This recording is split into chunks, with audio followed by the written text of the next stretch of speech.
Ang Tore ng Babel. Matapos ang malaking delubyo, dumaong ang arko sa paanan ng bundok Ararat. Doon nanirahan ang pamilya ni Noah at mula sa kanila, muling dumami ang sangkatauhan. 3 ang naging anak ni Noah, si Shem, si Ham, at si Japet. Mula sa kanilang lahi, muling napuno ng tao ang mundo. Sa simula, iisa lamang ang wika ng lahat. Dahil dito, madali silang nagkakaunawaan at nagtutulungan.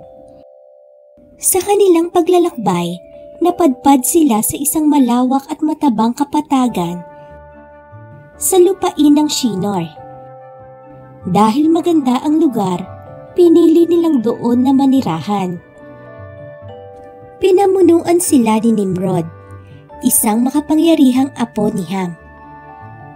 Isa siyang mahusay na leader at mandirigma, ngunit paglipas ng panahon, naging mapagmataas siya. Naniniwala siyang kaya niyang abutin ang langit at higitan pa ang Diyos. Ipinasa niya ang paniniwalang ito sa kanyang nasasakupan. Bakit tayo aasa sa isang Diyos na hindi natin nakikita? Aniya. Magtayo tayo ng isang tore na abot sa langit upang tayo'y maging tanyag at hindi na kailanman mawala ng pag-asa sa harap ng sakuna.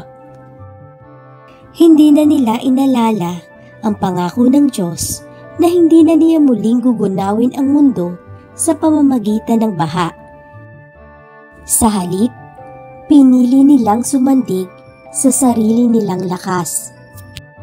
Sinimulan nilang itayo ang isang napakalaking lungsod at tore. Gumamit sila ng laryo, imbis na bato, at aspalto bilang pandikit. Dahil iisa ang kanilang wika, mabilis silang nagkaisa at mabilis ding umusad ang kanilang proyekto. Itinayo nila ang tore bilang simbolo ng kanilang karunungan, kapangyarihan at kalayaan mula sa Diyos. Ngunit nakita ng Diyos ang kanilang ginagawa at hindi siya nalugod.